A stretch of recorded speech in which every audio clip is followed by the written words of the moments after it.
with someone. We are all creatures of habit, and our first impressions last a long time. If someone believes you are honest at the start of your relationship, it takes a lot to convince them otherwise. This gives you room to maneuver. A single act of honesty is often not enough. What is required is a reputation for honesty built on a series of acts. But these can be quite inconsequential. Once this reputation is established, as with first impression, it is hard to shake. Selective kindness should also be part of your arsenal of deception. Selective kindness will often break down even the most stubborn foe. Aiming right for the heart, it corrodes the will to fight back. Remember, by playing on people's emotions, calculated acts of kindness can turn a Capone into a gullible child. As with any emotional approach, the tactic must be practiced with caution. If people see through it, their disappointed feelings of gratitude and warmth will become the most violent hatred and distrust.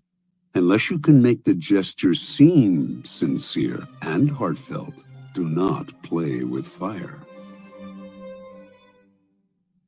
Law 13.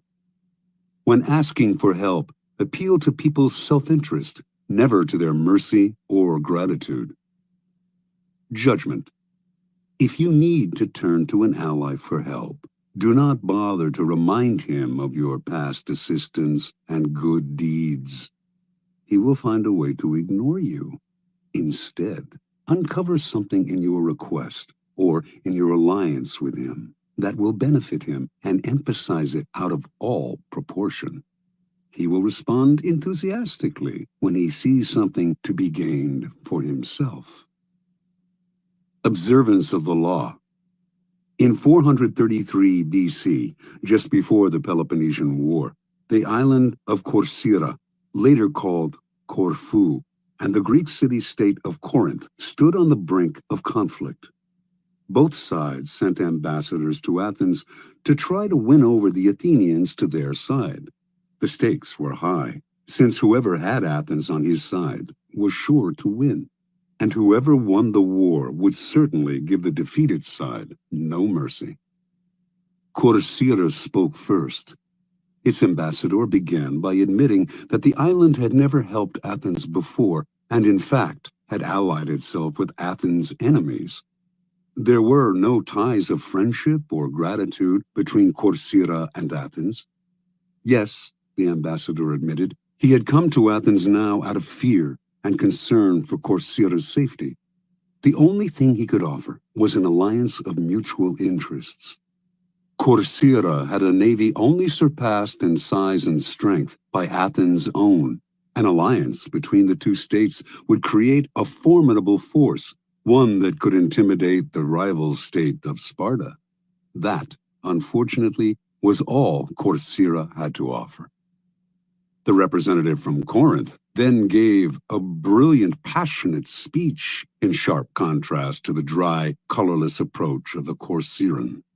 He talked of everything Corinth had done for Athens in the past. He asked how it would look to Athens' other allies if the city put in agreement with a former enemy over one with a present friend, one that had served Athens' interest loyally. Perhaps those allies would break their agreements with Athens if they saw that their loyalty was not valued. He referred to Hellenic law and the need to repay Corinth for all its good deeds. He finally went on to list the many services Corinth had performed for Athens and the importance of showing gratitude to one's friends. After the speech, the Athenians debated the issue in an assembly. On the second round, they voted overwhelmingly to ally with Corcyra and drop Corinth. Interpretation. History has remembered the Athenians nobly, but they were the preeminent realists of classical Greece. With them, all the rhetoric, all the emotional appeals in the world could not match a good pragmatic argument, especially one that added to their power. What the Corinthian ambassador did not realize was that his references to Corinth's past generosity to Athens only irritated the Athenians, subtly asking them to feel guilty and putting them under obligation. The Athenians could care less about past favors and friendly feelings. At the same time, they knew that if their other allies thought them ungrateful for abandoning Corinth, these city-states would still be unlikely to break their ties to Athens, the preeminent power in Greece. Athens ruled its empire by force and would simply compel any rebellious ally to return to the fold. When people choose between talk about the past and talk about the future, a pragmatic person will always opt for the future and forget the past. As the Corcyraeans realized, it is always best to speak pragmatically to a pragmatic person, and in the end, most people are, in fact, pragmatic. They will rarely act against their own self-interest. Keys to power. In your quest for power, you will constantly find yourself in the position of asking for help from those more powerful than you. There is an art to asking for help, an art that depends on your ability to understand the person you are dealing with and to not confuse your needs with theirs.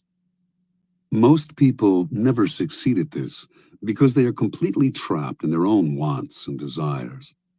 They start from the assumption that the people they are appealing to have a selfless interest in helping them. They talk as if their needs mattered to these people, who probably couldn't care less. Sometimes they refer to larger issues, a great cause, or grand emotions such as love and gratitude. They go for the big picture when simple, everyday realities would have much more appeal.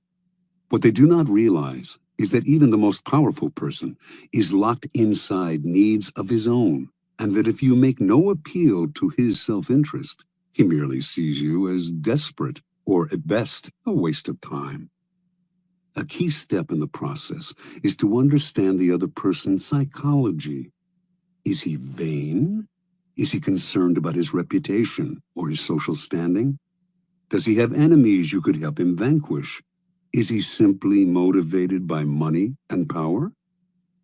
When the Mongols invaded China in the 12th century, they threatened to obliterate a culture that had thrived for over 2,000 years. Their leader, Genghis Khan, saw nothing in China but a country that lacked pasturing for his horses, and he decided to destroy the place, leveling all its cities, for it would be better to exterminate the Chinese and let the grass grow. It was not a soldier, a general, or a king who saved the Chinese from devastation, but a man named Yelu Chutsai. A foreigner himself, Chutsai had come to appreciate the superiority of Chinese culture. He managed to make himself a trusted advisor to Genghis Khan and persuaded him that he would reap riches out of the place if instead of destroying it, he simply taxed everyone who lived there. Khan saw the wisdom in this and did as Chutsai advised. When Khan took the city of Kaifeng after a long siege and decided to massacre its inhabitants, as he had in other cities that had resisted him, Chutsai told him that the finest craftsmen and engineers in China had fled to Kaifeng, and it would be better to put them to use. Kaifeng was spared. Never before had Genghis Khan shown such mercy, but then it really wasn't mercy that saved Kaifeng. Chutsai knew Khan well. He was a barbaric peasant who cared nothing for culture, or indeed for anything other than warfare and practical results. Chutsai chose to appeal to the only emotion that would work on such a man: greed. Self-interest is the lever that will move people. Once you make them see how you can, in some way, meet their needs or advance their cause, their resistance to your requests for help will magically fall away. At each step on the way to acquiring power, you must train yourself to think your way inside the other person's mind, to see their needs and interests, to get rid of the screen of your own feelings that obscure the truth. Master this art, and there will be no limits to what you can accomplish. Law 14. Pose as a friend, work as a spy. Judgment. Knowing about your rival is critical. Use spies to gather valuable information that will keep you a step ahead. Better still, play the spy yourself. In polite social encounters, learn to probe. Ask indirect questions to get people to reveal their weaknesses and intentions. There is no occasion that is not an opportunity for artful spying. Observance of the law. Joseph Duveen was undoubtedly the greatest art dealer of his time. From 1904 to 1940, he almost single-handedly monopolized America's millionaire art collecting market. But one prize plum eluded him, the industrialist Andrew Mellon. Before he died, Duveen was determined to make Mellon a client. Duveen's friends said this was an impossible dream. Mellon was a stiff, taciturn man. The stories he had heard about the congenial, talkative Duveen rubbed him the wrong way. He had made it clear he had no desire to meet the man. Yet Duveen told his doubting friends, "Not only will Mellon buy from me, but he will buy only from me." For several years, he tracked his prey, learning the man's habits, tastes, phobias. To do this, he secretly put several of Mellon's staff on his own payroll, worming valuable information out of them. By the time he moved into action, he knew Mellon about as well as Mellon's wife did. In 1921, Mellon was visiting London and staying in a palatial suite on the third floor of Claridge's Hotel. Duveen booked himself into the suite just below Mellon's on the second floor. He had arranged for his valet to befriend Mellon's valet, and on the fateful day he had chosen to make his move, Mellon's valet told Duveen's valet, who told Duveen that he had just helped Mellon on with his overcoat and that the industrialist was making his way down the corridor to ring for the lift. Duveen's valet hurriedly helped Duveen with his own overcoat. Seconds later, Duveen entered the lift, and lo and behold, there was Mellon. "How do you do, Mr. Mellon?" said Duveen, introducing himself.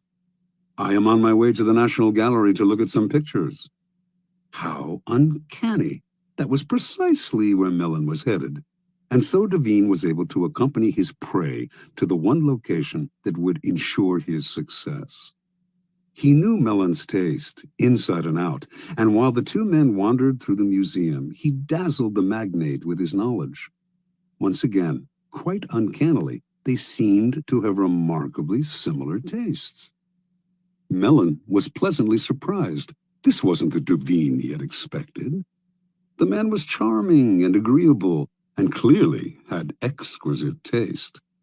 When they returned to New York, Mellon visited Duveen's exclusive gallery and fell in love with the collection. Everything, surprisingly enough, seemed to be precisely the kind of work he wanted to collect. For the rest of his life, he was Duveen's best and most generous client. Interpretation. A man as ambitious and competitive as Joseph Duveen left nothing to chance. What's the point of winging it, or just hoping you may be able to charm this or that client? It's like shooting ducks blindfolded. Arm yourself with a little knowledge and your aim improves. Mellon was the most spectacular of Duveen's catches, but he spied on many a millionaire.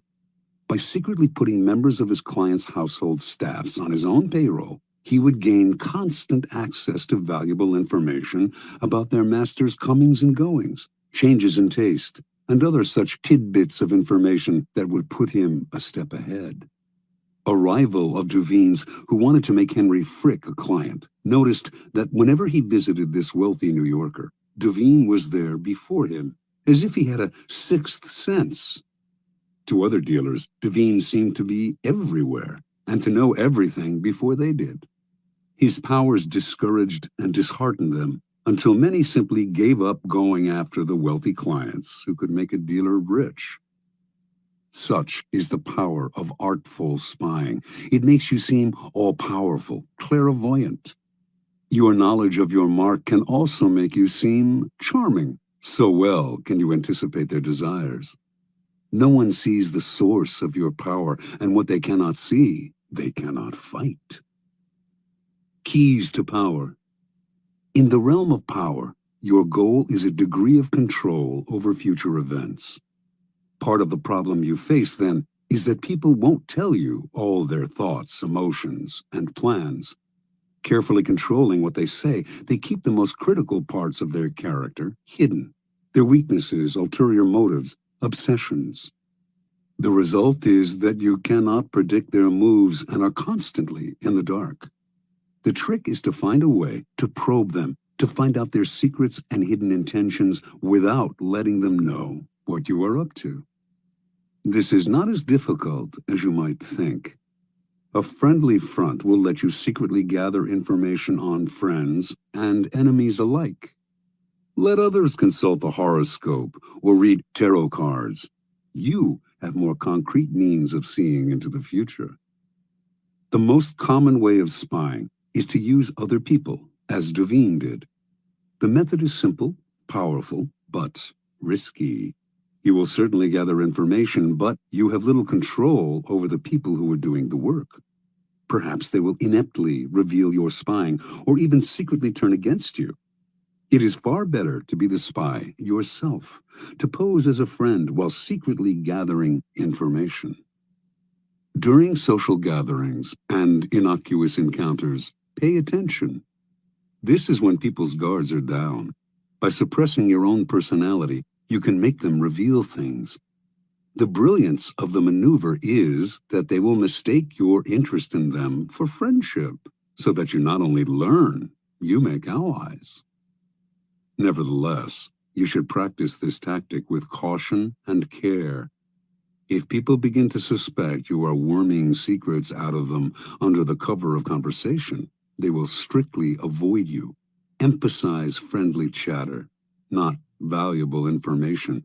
Your search for gems of information cannot be too obvious, or your probing questions will reveal more about yourself and your intentions than about the information you hope to find.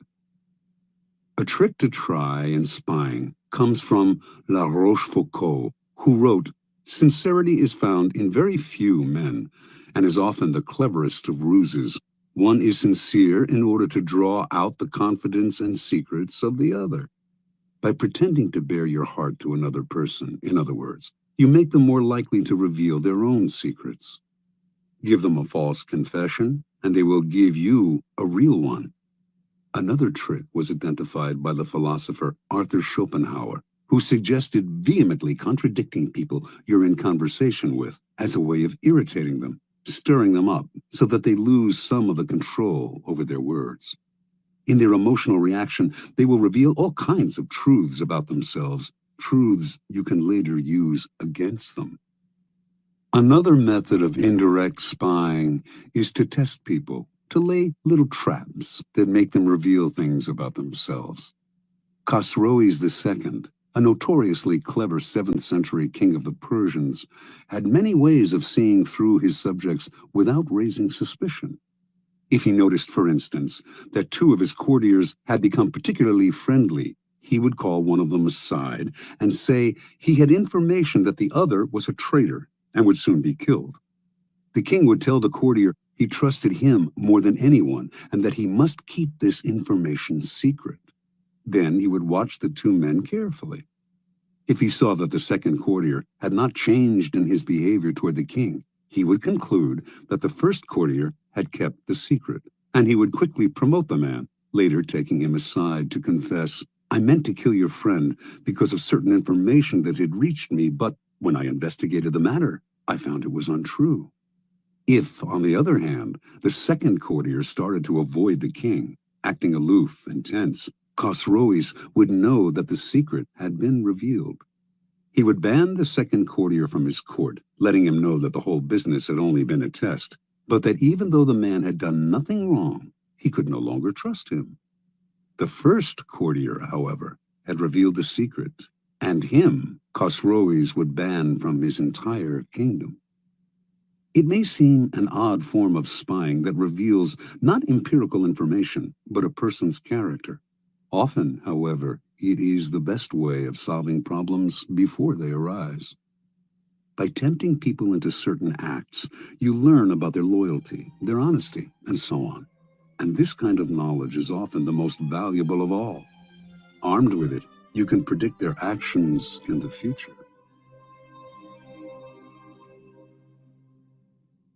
Law 15.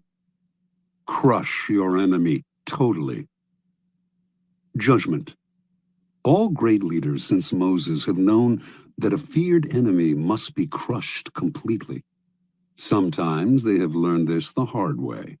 If one ember is left alight, no matter how dimly it smolders, a fire will eventually break out.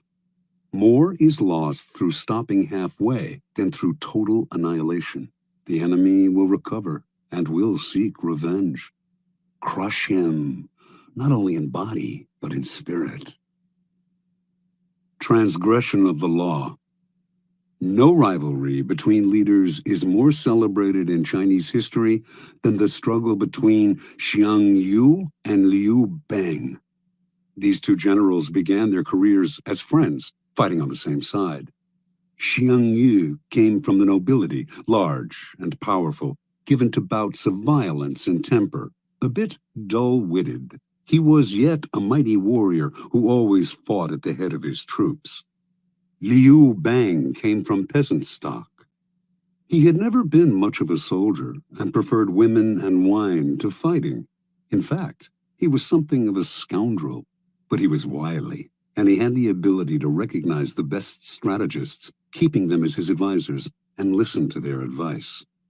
He had risen in the army through these strengths. In 208 BC, the king of Chu sent two massive armies to conquer the powerful kingdom of Qin. One army went north, under the generalship of Song Yi, with Xiang Yu second in command. The other, led by Liu Bang, headed straight toward Qin. The target was the kingdom's splendid capital, Xianyang, and Xiang Yu, ever violent and impatient, could not stand the idea that Liu Bang would get to Xianyang first and perhaps would assume command of the entire army. At one point on the northern front, Xiang's commander, Song Yi, hesitated in sending his troops into battle. Furious, Xiang entered Song Yi's tent, proclaimed him a traitor, cut off his head, and assumed sole command of the army. Without waiting for orders, he left the northern front and marched directly on Xianyang. He felt certain he was the better soldier and general than Liu, but to his utter astonishment, his rival, leading a smaller, swifter army, managed to reach Xianyang first. Xiang had an advisor, Fan Tsang, who warned him, this village headman, Liu Bang, used to be greedy only for riches and women, but since entering the capital, he has not been led astray by wealth, wine, or sex. That shows he is aiming high. Fan Tsang urged Xiang to kill his rival before it was too late. He told the general to invite the wily peasant to a banquet at their camp outside Xianyang, and, in the midst of a celebratory sword dance, to have his head cut off. The invitation was sent. Liu fell for the trap and came to the banquet. But Xiang hesitated in ordering the sword dance, and by the time he gave the signal, Liu had sensed a trap and managed to escape. Bah! Cried Fan Tsang in disgust, seeing that Xiang had botched the plot. One cannot plan with a simpleton. Liu Bang will steal your empire yet and make us all his prisoners. Realizing his mistake, Xiang hurriedly marched on Xianyang, this time determined to hack off his rival's head. Liu was never one to fight when the odds were against him, and he abandoned the city. Xiang captured Xianyang, murdered the young prince of Qin, and burned the city to the ground. Liu was now Xiang's bitter enemy, and he pursued him for many months, finally cornering him in a walled city. Lacking food, his army in disarray, Liu sued for peace. Again, Fan Tsang warned Xiang, crush him now. If you let him go again, you will be sorry later. But Xiang decided to be merciful. He wanted to bring Liu back to Chu alive and to force his former friend to acknowledge him as master. But Fan proved right. Liu managed to use the negotiations for surrender as a distraction, and he escaped with a small army. Xiang, amazed that he had yet again let his rival slip away, once more set out after Liu, this time with such ferocity that he seemed to have lost his mind. A few weeks later, in the thick of the hunt, Xiang scattered his forces unwisely, and in a surprise attack, Liu was able to surround his main garrison. For the first time, the tables were turned. Now, it was Xiang who sued for peace. Liu's top advisor urged him to destroy Xiang, crush his army, show no mercy. Making a false treaty, he lured Xiang into relaxing his defense, then slaughtered almost all of his army. Xiang managed to escape. Alone and on foot, knowing that Liu had put a bounty on his head, he came upon a small group of his own retreating soldiers and cried out, "I hear Liu Bang has offered 1,000 pieces of gold and a fief of 10,000 families for my head. Let me do you a favor." Then he slit his own throat and died. Interpretation. This is the fate that faces all of us when we sympathize with our enemies, when pity or the hope of reconciliation makes us pull back from doing away with them. We only strengthen their fear and hatred of us. We have beaten them and they are humiliated, yet we nurture these resentful vipers who will one day kill us. Power cannot be dealt with this way. It must be exterminated, crushed, and denied the chance to return to haunt us. This is all the truer with a former friend who has become an enemy. The law governing fatal antagonisms reads, reconciliation is out of the question. Only one side can win, and it must win totally. Liu Bang learned this lesson well. After defeating Xiang Yu, this son of a farmer went on to become supreme commander of the armies of Chu. Crushing his next rival, the king of Chu, his own former leader, he crowned himself emperor, defeated everyone in his path, and went down in history as one of the greatest rulers of China, the immortal Han Gaozu, founder of the Han Dynasty. Keys to power.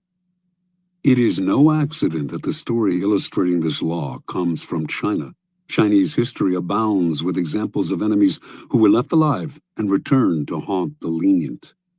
Crush the enemy is a key strategic tenet of Sun Tzu, the 4th century BC author of The Art of War. The idea is simple. Your enemies wish you ill. There is nothing they want more than to eliminate you.